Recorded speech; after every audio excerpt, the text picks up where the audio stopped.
Well, antivirus software no longer works. I don't want the feds busting down my door.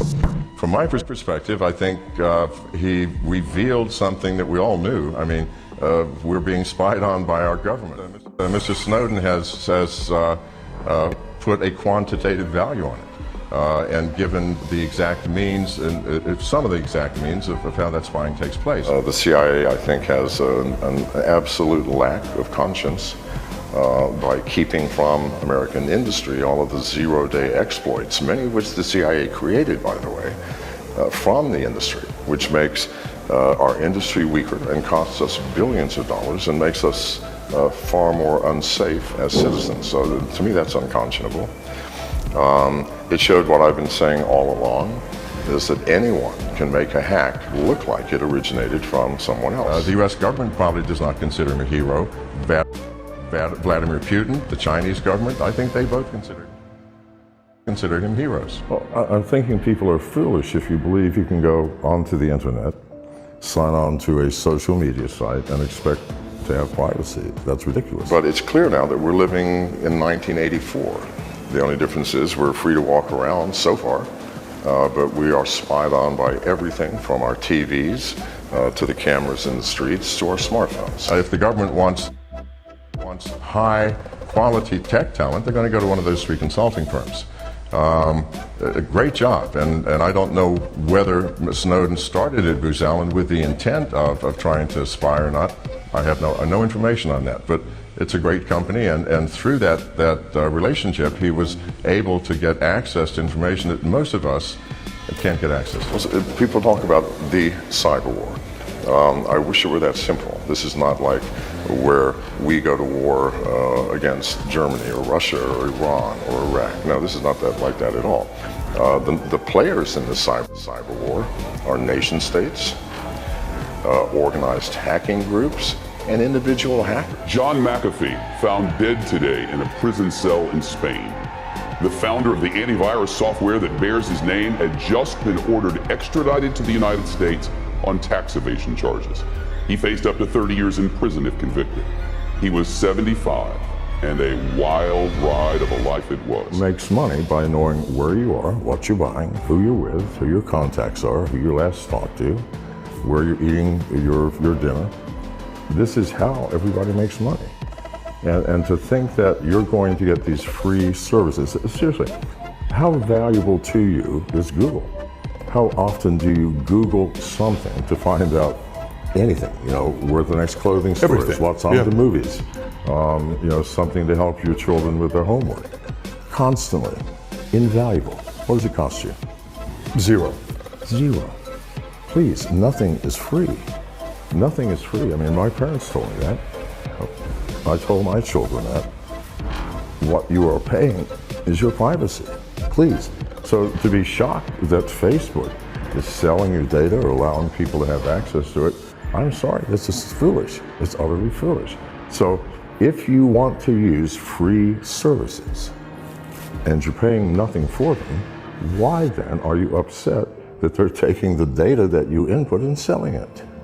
I mean, to expect privacy in this world where hackers can see anything, the government can see anything, that our telephones, our smartphones are designed to spy on us. How again do they make money? They have application interfaces that let them access your location, your contacts, who you're calling, what you're buying. Why? Because marketers pay a lot of money for that. Now, that's okay if in fact all you get from that is someone trying to sell you shoes. But when hackers use those same facilities, or the government, then we lose our privacy. We have people watching us because these operating systems are designed to find out as much about you as possible. Did you watch the congressional hearing? No, it would be nonsense. Mark Zuckerberg's got nothing to do with this. It's ourselves. You know, we want everything and we expect everything. Well, the world doesn't work that way. Interesting, different point of view you're taking. I don't think it's a different. I think that most technologists would agree with me that, you know, once you log onto the internet, your privacy is gone. So you have a choice. Keep your privacy or go, okay, well, I'm going to be very careful about what I input. You know, people ask me for my phone number, I just don't give it. certain information you do not get. And if I cannot get onto your site, then I'll go somewhere else. But they are valuable. So me, I don't expect privacy. I was not at all surprised that Facebook You don't expect privacy. Of course I don't. I mean, if I want privacy, I have to take care of it. I have to be careful about what I input. I have to be careful about what media sites I'm on, what machine I'm using to access those sites. If you input your name and your address, your age, you better expect everybody in the world to have access to that. Whatever you put down on any media site, you must expect the entire world to see that. So I'm very careful what I put down. Do I care if the world knows this? No. If I do care, then I don't go on. Well, of course. I mean, that was when viruses were first coming out, and they were destroying people's systems. Destroying all of your data, doing terrible things. So of course, when it got into corporations, corporations were losing millions of dollars. So of course they called the FBI. I was living with my brother-in-law in Santa Clara, California, and he was reading the local newspaper about this thing called, brand new thing, computer virus. And he was reading it out loud. I said, give me that paper. So I read the article, and I thought, good Lord, what is this thing? I mean, a virus. It could replicate itself, move from one machine to another. Well, that was fascinating. So I sat and I thought about it. How on earth could someone do this? And then it occurred to me how they did it, and at the same time, it occurred to me how I could stop it. So I just wrote a little program, and I ran a bulletin board system. Bulletin boards were the precursor to the internet. I had 16 phone lines coming into my house. I only have 16 simultaneous users, but people would download software from one bulletin board, upload it to another, and in a matter of days, millions of people could access things. So I wrote a little program, and 2 weeks later, 5 million people were using it. Well, I was the only one that had a program for it. At that time? At that time. And so immediately everybody said, I need to have something like this to protect myself. Everybody, right? Got it. And I thought that was the end of it. And then 2 weeks later, another virus occurred called the Jerusalem virus.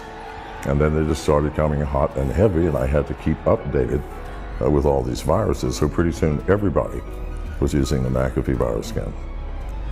Well, antivirus software no longer works.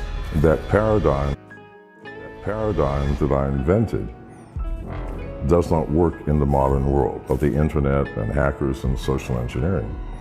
New hacking techniques have obviated virus scanning software. It's non-functional, yet everybody continues to buy it because that's all that they know. But the paradigm is past. And I was the first to say it. 5 years ago, I went public and said, virus scan software is useless. It cannot protect us from the modern threats. It cannot protect us from modern. So how do we protect ourselves today? Well, that's not the question. Most hacking is social engineering, which is problematic. Meaning, it's using people rather than hacking into a system and trying to find passwords. You start calling secretaries or people in the company, and you have a story, and they suddenly give you the information rather than you having to hack into it yourself. This is 99% of all hacks today. I moved totally into cryptocurrency. But yeah, the phone it's pretty much hack-proof. I think paranoia serves its purpose. Paranoia makes you more aware of threats. It makes you pay attention. I wouldn't say people should be paranoid. People should be cautious. People should be aware. You need to be aware of the threats. You need to be aware that when you log on to the internet, your expectation of privacy is absurd.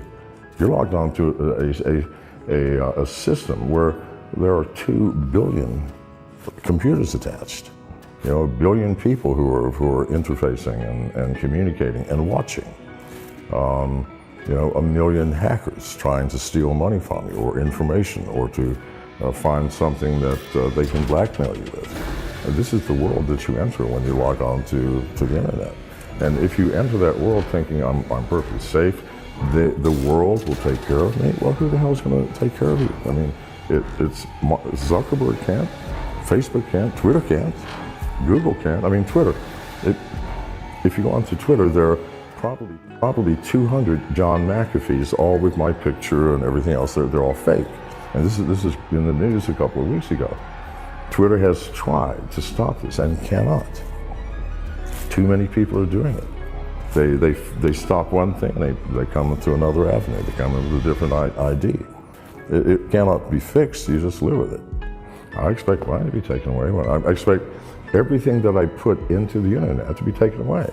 If you put it on the internet, someone's going to get it. It's a fact of life.